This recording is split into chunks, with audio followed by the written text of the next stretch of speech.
remember this incident in Melbourne in 1974. We always wanted to bring some gift to Prabhupada because it was such a nice thing to give something, or a flower or whatever. Devotees, when we were in Perth, Hansaduta Maharaj sent shoes, new shoes for Prabhupada all the way from Germany or something, and the reciprocation was Prabhupada sent him back his old shoes. I told the Sridhar. So devotees were always trying to think of something, give Prabhupada something. So I was in the temple room in St. Kilda one morning, and it's very crowded, and Prabhupada was arriving in his Vyasasana down that end. I was way up at this end. You couldn't see anything, but I heard Prabhupada say, "Don't touch the Bhagavatam to the floor." So I always pictured in my mind that his servant had maybe bowed down with his Bhagavatam in the hand and touched it to the floor. He's telling him, "Don't do that." So I thought, well, I had this idea to get a book cover made, and I asked one of the ladies who sewed for the deities to make this cover. And it had jari cloth and tassels and a pink lining from deity cloth remnants. And I thought that'd be a nice gift for Prabhupada. And I also bought some mangoes in town, some really nice peachy pink mangoes, which were out of season and hard to find. And I brought with those in a BTG box. I used to have these BTG boxes after the magazines were distributed. When Mataji had knitted a scarf for Prabhupada, a wool scarf, brown tassels. So when Prabhupada was in his room, he was speaking to pretty much a full room of devotees, serious subject matter. And I came in and I had this box, I sat down, I offered my obeisances, and I was just sitting and listening. And so there was a pause in the conversation, and Prabhupada, he looked at the box, he said, "So, what is this?" So the thing is, my mood was, I thought, I touched the microphone. The thing is, my mood was, I thought I had some good things for Prabhupada. I'd found some good gifts to give to Prabhupada. So maybe you could say puffed up. I was thinking, I got some pretty good things to offer here.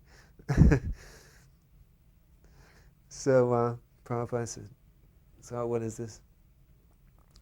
And I got out the book cover, and I tried to say that I got in this book cover, it's the cover of Prabhupada's Bhagavatam, because I heard him say that in the morning that you shouldn't touch it to the floor. And Prabhupada said, "I did not touch my Bhagavatam to the floor." Very serious. He would be very stern when he was serious. And then I tried to explain repeatedly. I tried to say, "But I meant," or "I mean," or "I meant to say." But every time I said, "I mean," or started to speak, Prabhupada spoke again before me. "I am not keeping my Bhagavatam on the floor." And then I said, "But I meant, I am keeping my Bhagavatam on the shelf or on the table." I'm trying to keep a serious face, but he was very serious. And all the devotees started laughing in the room. They were laughing and laughing. If you hear the tape, you hear them laughing really hard, particularly Charu. And I was like, I was totally embarrassed. I didn't know what to do. The Prabhupada wasn't going to let me explain it, so I just decided, I'm going to just sit here and take this, whatever happens. Prabhupada said, "That is for you." So now I was like, I didn't think I had many nice gifts now. I was really embarrassed. And so then I pulled out the scarf and was hoping that when something came out of the box, I wasn't going to get something like that as a reaction. And gave him the scarf, and that's nice. And then I reached down and I pulled out the mangoes. And by now you could say I was in a pretty humble state. I was not thinking, I was thinking, "Oh boy, I wonder if Prabhupada's going to like any of these things." And then I brought out the mangoes. And then Prabhupada's mood changed. He said, "Mango is the king of fruit. So this is a gift." And he smiled, "This is a gift." And then I put the mangoes on his table there. he asked Deepak, who was cooking for him, he said to put the mango in the milk that night, make mango milk. He said they can dry it and you can keep it and put it in milk. It's very nutritious. There were a lot of times in Perth, particularly sometimes in Melbourne, I've even seen on film that I didn't remember asking Prabhupada about all the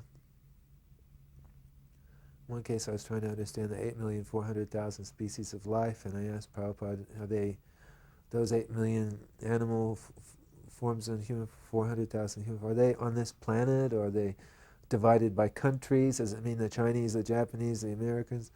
Something like that. And Prabhupada said, no, you're thinking of this planet, but the Srimad Bhagavatam is speaking of the entire universe, the whole universe. At different times we were playing the materialist in the morning walks, and then some time would pass. So at one point, Ganesh Prabhu, he posed a question, but it wasn't in a context where one could see that this was posing as materialist. But he was just asked if he said, Srila Prabhupada, if the Bhagavad-gita is 5,000 years old, and Prabhupada said, what? Bhagavad-gita is not 5,000 years old. Have you read Bhagavad-gita? He says, yes, a little. Then you should know. You're a student of Bhagavad-gita, and you think it was written 5,000 years ago? And he started to walk. He says, millions of years. Bhagavad-gita, he began to explain. They stopped. He said, you should know. Like that. He was getting really heavily chastised. But then I said, I think maybe he was posing as a materialist, Prabhupada. Prabhupada said, even so, one should know Bhagavad-gita was not written 5,000 years ago. One of the morning walks in Perth that I remember the most was in a particular park. I forget the name now. And I probably won't be able to remember all the conversation. You can see it in the conversation transcriptions. But I asked Prabhupada, because when we're preaching, sometimes people say, you say that Krishna consciousness is a science, but we think it's a belief. Why do you call it a science? And Prabhupada said, if you can call your science, if you can call your beliefs science, then we can call our beliefs science.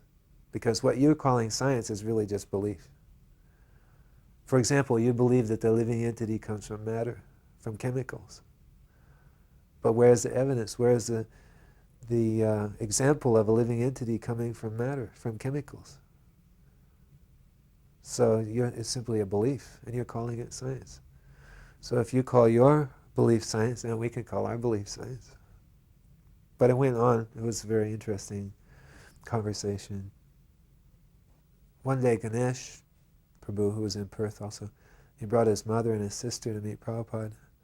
And his mother's Hebrew. And she was feeling defensive, that this is a confrontation. You're saying your religion is the truth, so that means you're saying mine's not the truth.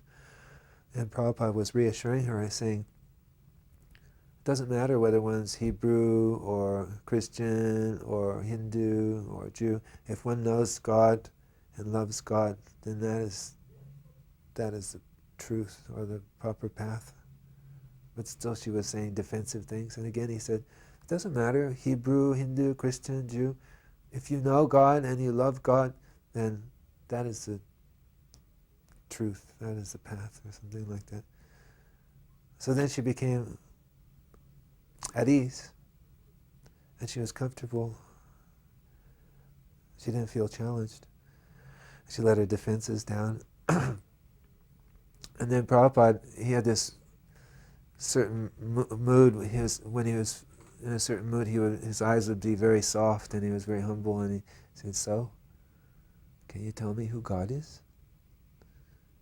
And then she turned all red, and she looked down, and it's like, oh, I couldn't say anything about that. And then her daughter, Ganesha's sister, said, God is love, or something like that. But then she realized that she was defensive, and Prabhupada sort of disarmed her defense, and then he just very humbly asked if she knew who God was. Because that was the point. If you know God, if you love God, then that's the truth. So do you know God? She didn't know anything. And then Prabhupada began to explain that Krishna, who Krishna is, that he's Bhagavan, that he has unlimited beauty, unlimited wealth, unlimited strength, unlimited fame, unlimited renunciation.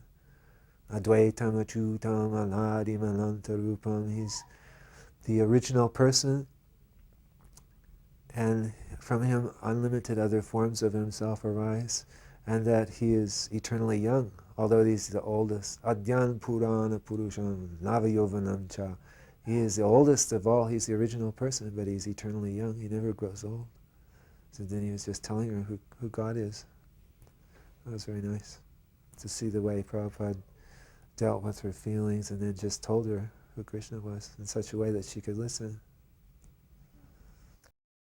Je anilo premadana koruna prachu